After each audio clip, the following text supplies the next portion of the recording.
ಬನಶಂಕರಿ ದೇವಿ ಸೇವೆಗೆ online booking. ತುಮಕೂರಿನಲ್ಲಿ ಜಮೀನಿಗೆ ದಾರಿ ಬಿಟ್ಕೊಡುವ ವಿಚಾರಕ್ಕೆ ಹೊಡೆದಾಟ. ವಿಜಯನಗರದಲ್ಲಿ ಹಂಪಿ ಉತ್ಸವಕ್ಕೆ ಕೌಂಟ್ ಡೌನ್. ಈ ಎಲ್ಲ ಸುದ್ದಿ ನೋಡೋಣ ಕರ್ನಾಟಕ ಟಾಪ್ 20ಯಲ್ಲಿ.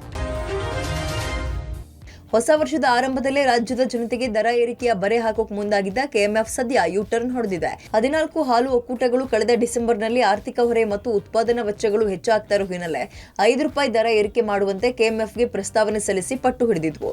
ಅದರಂತೆ ಕೆಎಂಎಫ್ ಕೂಡ ಜನವರಿ ಅಂತ್ಯದಲ್ಲಿ ಬಜೆಟ್ಗೂ ಮುನ್ನ ಈ ಬಗ್ಗೆ ಸರ್ಕಾರಕ್ಕೆ ಪ್ರಸ್ತಾವನೆ ಸಲ್ಲಿಸೋಕೆ ತಯಾರಿ ನಡೆಸಿತ್ತು. ಆದರೆ ಸದ್ಯದರಲ್ಲಿ ಲೋಕಸಭಾ ಚುನಾವಣೆ ಇರೋ ಕಾರಣ ಸರ್ಕಾರ ಕೆಎಂಎಫ್ಗೆ ಪ್ರಸ್ತಾವನೆ ಸಲ್ಲಿಕೆ ಮಾಡದಂತೆ ಸೂಚನೆ ಕೊಟ್ಟಿದೆ. ಚುನಾವಣಾ ವೇಳೆ ಜನರ ಮೇಲೆ ಹೊರೆ ಹಾಕಿದರೆ ಪರಿಣಾಮ ಬೀರಬಹುದು ಅನ್ನೋ ಕಾರಣಕ್ಕೆ ಪ್ರಸ್ತಾವನೆ ಸಲ್ಲಿಕೆ ಮಾಡದಂತೆ ಸೂಚಿಸಿದ ಹಿನ್ನೆಲೆ ಕೆಎಂಎಫ್ ನಿರ್ಧಾರದಿಂದ ಹಿಂದೆ ಸರಿದಿದೆ.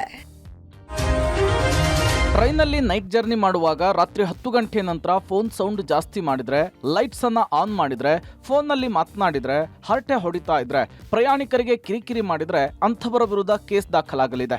ಸುರಕ್ಷತೆಯ ಪ್ರಯಾಣಕ್ಕೆ ಭಂಗ ಉಂಟು ಮಾಡುವವರನ್ನ ಪತ್ತೆ ಹಚ್ಚುವುದಕ್ಕೆ ಸೌತ್ ವೆಸ್ಟರ್ನ್ ರೈಲ್ವೆ ಅಧಿಕಾರಿಗಳು ರೈಲ್ವೆ ಪ್ರಯಾಣದುದ್ದಕ್ಕೂ ಕೂಡ ರಿಸರ್ವೇಷನ್ ಬೋಗಿಗಳಲ್ಲಿ ಪರಿಶೀಲನೆಯನ್ನು ನಡೆಸುತ್ತಿದ್ದಾರೆ.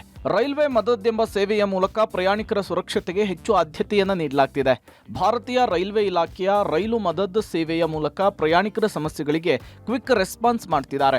ರೈಲ್ವೆ ಮದದ್ ಎಂಬುದು ರೈಲ್ವೆ ಪ್ರಯಾಣಿಕರ ಕುಂದು ಕೊರತೆ ಹಾಗೂ ದೂರುಗಳನ್ನು ಸಲ್ಲಿಸಲು ಇರುವಂತಹ ಒಂದು ವೆಬ್ ಅಥವಾ ಆಪ್ ಆಗಿದೆ. ಇಲ್ಲಿ ತಾವು ಪ್ರಯಾಣಿಸುವ ರೈಲಿನಲ್ಲಿ ಯಾವುದೇ ಸಮಸ್ಯೆಗಳಿದ್ರೂ ಈ ವೆಬ್ ಪೇಜ್ನಲ್ಲಿ ದೂರನ್ನು ಸಲ್ಲಿಸಿದ್ರೆ ತಕ್ಷಣಕ್ಕೆ ಪ್ರಯಾಣಿಕರಿರುವಂತಹ ಬೋಗಿಗೆ ರೈಲ್ವೆ ಅಧಿಕಾರಿಗಳು ಬಂದು ಸಮಸ್ಯೆಯನ್ನ ಬಗೆಹರಿಸ್ತಾರೆ. ಇದರಲ್ಲಿ ಏನಂದ್ರೆ ಕೆಲವು ಟೈಮ್ ಪ್ಯಾಸೆಂಜರು 12 ಗಂಟೆ ಆದಮೇಲೆ ಕೆಲವು ಪ್ಯಾಸೆಂಜರ್ ಮಾತಾಡ್ತಾ ಇರ್ತಾರೆ, ಗಲಾಟೆ ಆಗ್ತಾ ಇರುತ್ತೆ. ಅದೇ ರೀತಿ ಲೈಟ್ ಸ್ವಿಚ್ ಆನ್ ಮಾಡಿಕೊಂಡು ಬೇರೆ ಪ್ಯಾಸೆಂಜರ್ ನಿದ್ದೆಗೆ ತೊಂದರೆ ಆಗ್ತಾ ಇರುತ್ತೆ. ಆ ಥರ ಕಂಪ್ಲೇಂಟು ಬಂದಿದೆ. ಆ ಥರ ಕಂಪ್ಲೇಂಟಲ್ಲಿ ಏನಾರ ಲಾಂಗ್ ಡಿಸ್ಟೆನ್ಸ್ ಟ್ರೈನ್ ಇದ್ದರೆ OBHS ಸ್ಟಾಫ್ ಇರ್ತಾರೆ ಮತ್ತು ನಮ್ಮದು TT ಇರ್ತಾರೆ, ಅವ್ರು ಅಟೆಂಡ್ ಮಾಡ್ತಾರೆ. ಇಲ್ಲಾಂದರೆ ನೆಕ್ಸ್ಟ್ ಸ್ಟೇಷನಲ್ಲಿ ಕನ್ಸರ್ನ್ ಸ್ಟಾಫ್ನ ನಾವು ಕಳಿಸಿ ಅವ್ರಿಗೆ ಲೈಟ್ ಸ್ವಿಚಸ್ ಎಲ್ಲ ಆಫ್ ಮಾಡೋಂಗೆ ನಾವು ಕಂಪ್ಲೇಂಟ್ನ ಅಟೆಂಡ್ ಮಾಡಿದ್ದೀವಿ.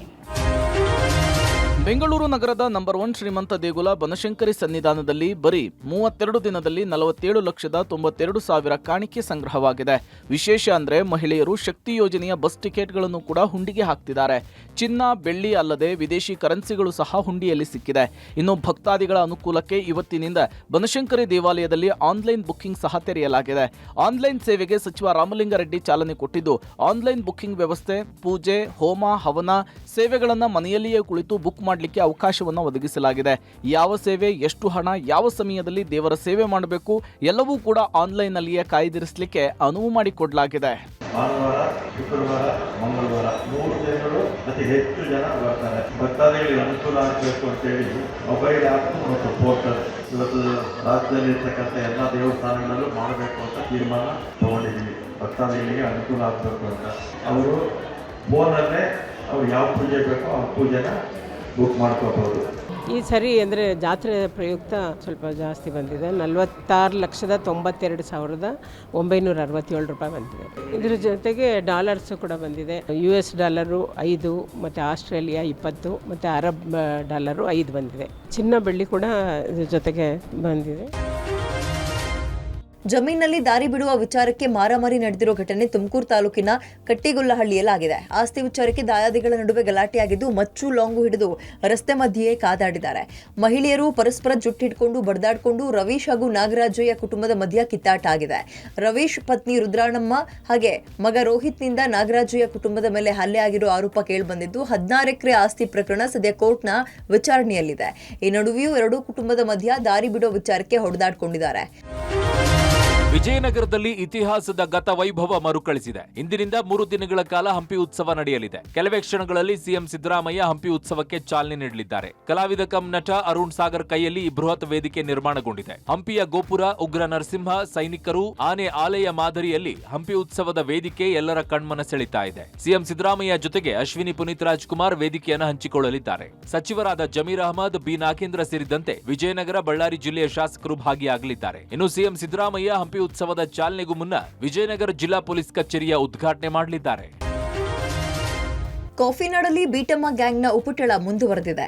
ಹಂತಕ ಭೀಮನಿಂದ ಅಭಿಮನ್ಯು ತಂಡದ ಮೇಲೆ ದಾಳಿಯ ಭೀತಿ ಎದುರಾಗಿರೋ ಹಿನ್ನೆಲೆ ರಾತ್ರೋರಾತ್ರಿ ಕುಮ್ಕಿ ಆನೆಗಳನ್ನ ಅರಣ್ಯ ಇಲಾಖೆ ಶಿಫ್ಟ್ ಮಾಡಿದೆ. 30 ಕಾಡಾನೆಗಳ ಬೀಟಮ್ಮ ಗ್ಯಾಂಗ್ ಸಾರಥ್ಯ ವಹಿಸಿರುವ ಭೀಮ ಯಾವುದೇ ಕ್ಷಣದಲ್ಲಿ ಬೇಕಾದರೂ ದಾಳಿ ಮಾಡಬಹುದು. ಹೀಗಾಗಿ ಕುಮ್ಕಿ ಆನೆಗಳನ್ನ ಮೂಡಿಗೆರೆಯ ಕ್ಯಾಂಪ್ಗೆ ಶಿಫ್ಟ್ ಮಾಡಲಾಗಿದೆ. ಸದ್ಯ ಬೀಟಮ್ಮ ಗ್ಯಾಂಗ್ ಮತ್ತಾವರ ಗ್ರಾಮ ಸಮೀಪದ ಅರಣ್ಯದಲ್ಲಿ ಬೀಡು ಬಿಟ್ಟಿದ್ದು, ಅತ್ತ ರಾಮನಗರ ಜಿಲ್ಲೆ ಕನಕಪುರದಲ್ಲಿ ಕಾಡಾನೆ ದಾಳಿಗೆ ಮತ್ತೊಂದು ಬಲಿಯಾಗಿದೆ. ಕನಕಪುರ ತಾಲೂಕಿನ ಗೌಡಹಳ್ಳಿ ಗ್ರಾಮದ ರಾಜು ಎಂಬಾತ ದನ ಮೇಸಕ್ಕೆ ಹೋಗಿದ್ದ ವೇಳೆ ಕಾಡಾನೆ ದಾಳಿ ನಡೆಸಿದೆ. ಮತ್ತೊಂದು ಕಡೆ ಮನೆ ಬಳಿಯೇ ಚಿರತೆ ಪ್ರತ್ಯಕ್ಷಗೊಂಡಿರುವ ಘಟನೆ ಚಾಮರಾಜನಗರ ಜಿಲ್ಲೆ ಹನೂರು ತಾಲೂಕಿನ ಬಿಜಿ ದೊಡ್ಡಿ ಗ್ರಾಮದಲ್ಲಾಗಿದ್ದು, ಚಿರತೆಯ ಓಡಾಟದ ದೃಶ್ಯ ಸಿಸಿ ಕ್ಯಾಮೆರಾದಲ್ಲಿ ಸೆರೆಯಾಗಿದ್ದು ಗ್ರಾಮಸ್ಥರು ಹೆದರುಕೊಂಡಿದ್ದಾರೆ. ಚಿಕ್ಕಬಳ್ಳಾಪುರ ನಗರದಲ್ಲೂ ಚಿರತೆ ಪ್ರತ್ಯಕ್ಷಗೊಂಡಿದ್ದು, ಕಂದವಾರ ಕೆರೆಕಟ್ಟೆ ಕೆಳಗಿರುವಂತಹ ಬೆಂಕಿ ಮಾರಮ್ಮ ದೇವಾಲಯದ ಬಳಿ ಚಿರತೆ ಓಡಾಡಿರುವ ಹೆಜ್ಜೆ ಗುರುತು ಪತ್ತೆಯಾಗಿದೆ.